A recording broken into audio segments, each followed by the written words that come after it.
समय समय की बात है, ये वक्त का पहिया भी कहिए और समय की तक नजाकत भी देखिए कि एक समय था कि उद्धव ठाकरे के बारे में अगर कोई किसी ने कुछ बोल भी दिया तो सोचिए उनको पुलिस उठा लेती थी। अगर उद्धव ठाकरे के ऊपर में आरोप भी लगा दिया तो सोचिए पुलिस उठा लेती थी। अगर आदित्य ठाकरे के खिलाफ कुछ बोल भी दिया तो पुलिस उठा लेती थी। लेकिन अभी ट्रक भर भर के ट्रक भर भर के झोला भर भर के आदित्य ठाकरे के ऊपर में और उद्धव ठाकरे जी के ऊपर में आरोप लग रहे हैं और पुलिस चुपचाप। क्योंकि जो आरोप लगा रहा है वो खुद छोटा मोटा व्यक्ति नहीं है। अगर यही आरोप कोई कॉमन मैन आरोप लगाता है या कोई चलता फिरता आरोप लगाता है तो पुलिस मिसाइल से आई ये उठा लेगी कि आपने उद्धव ठाकरे जी के बारे में, आदित्य ठाकरे जी के बारे में कैसे आपने बोल दिए। लेकिन अभी जो आरोप लगे हैं खासकर उद्धव ठाकरे जी के बारे में, वो भी बेहद संगीन आरोप। जो मंत्री जी ने आरोप लगाया है ये सुशांत सिंह राजपूत के लिए जमकर आवाज उठाया था, उसके लिए बहुत बहुत धन्यवाद। इन्हीं के बेटे नीतीश राणे ने भी बहुत सारी आवाज उठाई थी और लगातार दिशा के लिए और सुशांत सिंह के राजपूत के न्याय के लिए लगातार प्रेस कॉन्फ्रेंस किया था, जमकर सवाल उठाया था महाअघाड़ी सरकार से।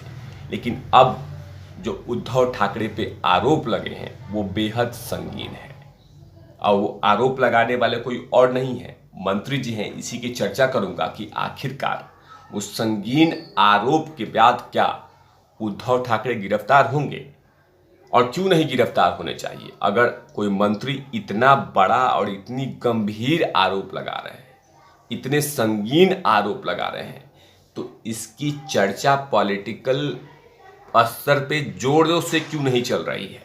क्योंकि एक महाराष्ट्र का नेता महाराष्ट्र के मंत्री के खिलाफ ऐसी शब्दों का इस्तेमाल कर रहा है तो क्यों नहीं उसके ऊपर में आरोप सिद्ध होने चाहिए, माफ कीजिएगा, उस पर कार्रवाई होनी चाहिए। इसी की चर्चा करूंगा। नमस्कार, आप देख रहे हैं तिवारी भैया प्रकाश। दरअसल नारायण राणे जी हैं, ये पूर्व मुख्यमंत्री हैं, पूर्व शिवसेना नेता हैं और साथ में केंद्रीय मंत्री हैं और मोदी जी के कैबिनेट में काम कर रहे हैं। इन्होंने झोला भर के, ट्रक भर के आरोप लगाया है और कहा है कि ये उद्धव ठाकरे है ना, ये सुपारी दिया था मुझे मारने के लिए, खाने वाला नहीं मारने वाला सुपारी दिया था। सोचिए कैसा आदमी है। इतने गंभीर आरोप लगे हैं। यही आरोप अगर कोई व्यक्ति दे देता, कॉमन मैन दे देता, तो उसको आज पुलिस उठा लेती। यही आरोप अगर आदित्य ठाकरे पर लगता तो कब का पुलिस उठा लेती। लेकिन ये आरोप महाराष्ट्र के कद्दावर लीडर, शानदार नेता, जानदार नेता, महाराष्ट्र के पुत्र कहे जाने वाले, महाराष्ट्र के कद्दावर एक वरिष्ठ नेता अगर ऐसी बातें कर रहा है तो कहीं ना कहीं उनकी बातों में सच्चाई तो है। क्या क्या कहा है ये बतला देता हूं और साथ में उन्होंने कौन कौन से गंभीर आरोप लगाए हैं ये भी बतला देता हूं। दरअसल नारायण राणे जी ने कहा है कि मुझे सुपारी दी गई थी मारने के लिए, लेकिन जिस व्यक्ति को सुपारी दी गई थी उसी ने आके मुझे कहा और सूचना दी और मुझे बचा लिया। ठाकरे परिवार पर अक्सर हमलावर रहे नारायण राणे ने मंगलवार को प्रेस कॉन्फ्रेंस में कहा कि उद्धव ने नहीं बल्कि एकनाथ शिंदे को भी नक्सलियों से मरवाने की योजना बनाई थी।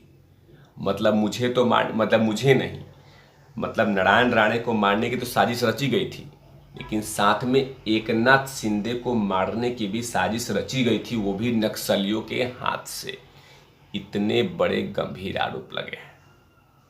अगर यही आरोप, यही भाषा, इस तरह की बातें कॉमन मैन कहते तो कब का गिरफ्तार हो जाते।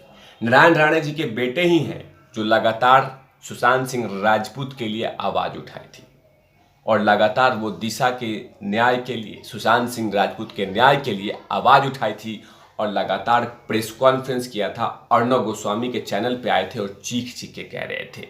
लेकिन अफसोस की बात है कि नारायण राणे जी और उनके बेटे आज तक ठोस सबूत दे ही नहीं पाए सुशांत सिंह राजपूत के लिए। सिर्फ हिंट देते और चले जाते, हिंट देते चले जाते, लेकिन आज तक कभी ठोस सबूत नहीं दिया। जाहिर सी बात है, आवाज उठाना भी बहुत बड़ी बात है। इसके लिए मैं धन्यवाद देता हूं नारायण राणे जी को और नीतीश राणे जी को कि आपने एटलीस्ट आवाज तो उठाई, एटलीस्ट आपने तो बोला सुशांत सिंह राजपूत के लिए। लेकिन जो आरोप नारायण राणे जी ने लगाया है उद्धव ठाकरे के लिए, इसकी कहीं ना कहीं जांच होनी चाहिए। क्योंकि सोचिए कि एक महाराष्ट्र के कद्दावर लीडर को मारने की साजिश रची गई थी, सुपारी दी गई थी, सूटकेस दी गई थी। अब वो तो धन्य हो जिसको सुपारी दिया गया था, वही आके खुद बोल दिया कि नारायण राणे जी आपके खिलाफ सुपारी निकली है। लेकिन महाराष्ट्र की इस बात को लेकर कहीं पे भी कोई चर्चा नहीं हो रही है, लेकिन इसकी चर्चा होनी चाहिए क्योंकि बहुत ही गंभीर बातों को लेकर नारायण राणे जी ने कहा है। यही बातें एकनाथ शिंदे पे भी लागू हुआ था, क्योंकि एकनाथ शिंदे के बारे में भी कहा था कि एक सुहास कांदे नाम का एक एमएलए ने भी कहा था कि साजिश रची जा रही है एकनाथ शिंदे को खड़ा मारने के लिए। और यहीं तक नारायण राणे जी नहीं रुके, आगे भी नारायण राणे जी कहते हैं कि अगर दम है तो कुछ बताइए। उन्होंने सवाल किया कि रमेश मोरे को मारने की सुपारी किसने दी थी, इसका सवाल का जवाब दीजिए। लंबे समय तक शिवसेना में रहे नारायण राणे जी लगातार उद्धव ठाकरे के बारे में हमेशा से जमकर बोलते रहे। 2004 में उन्होंने शिवसेना छोड़ दी थी, लेकिन एक बेहद संगीन आरोप लगाया है कि सवाल है कि रमेश मोरे को मारने की सुपारी किसने दी थी, इसका जवाब दीजिए।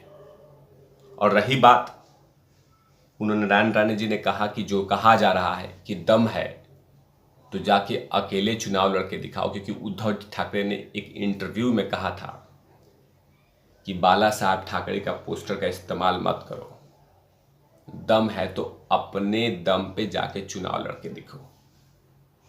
उस पे भी नारायण राणे जी बड़ी बातें कही है, और क्या कही है वो भी बतला देता हूं। नारायण राणे ने कहा कि आपने सत्ता में रहते हुए 2.5 साल तक क्या किया, आपको अभी मराठी मानुस और हिंदुत्व की याद आ रही है, 2.5 साल पहले तक जनता के लिए कुछ नहीं किया। नारायण राणे जी ने कहा कि याद रहे जो कुछ आपको मिला है वो आपके पिता के नाम पे मिला है, ना कि आपके चेहरे पे मिला है। तो अगर आप में भी दम है तो बिना तस्वीर के जाके चुनाव लड़के दिखाइए। लेकिन ये सब चीज़ें नहीं कहेंगी। जाहिर सी बात है, वो समझते हैं कि नारायण राणे से पंगा लेने का मतलब है कि बहुत बड़ी पंगा लेना, क्योंकि नारायण राणे जी पुराने खिलाड़ी हैं, माहिर खिलाड़ी हैं, और महाराष्ट्र की जनता जनार्दन के नब्ज को टटोलते रहते हैं। तभी तो वो इतनी बड़ी बातें कही है। इन तमाम चीज़ों पे तिवारी भैया की नजर रहेगी। तब तक के लिए आप देखते रहिए तिवारी भैया। मैं हूँ वेद प्रकाश, कैमरामैन धूल लाठी के साथ उपनाउट लवीज।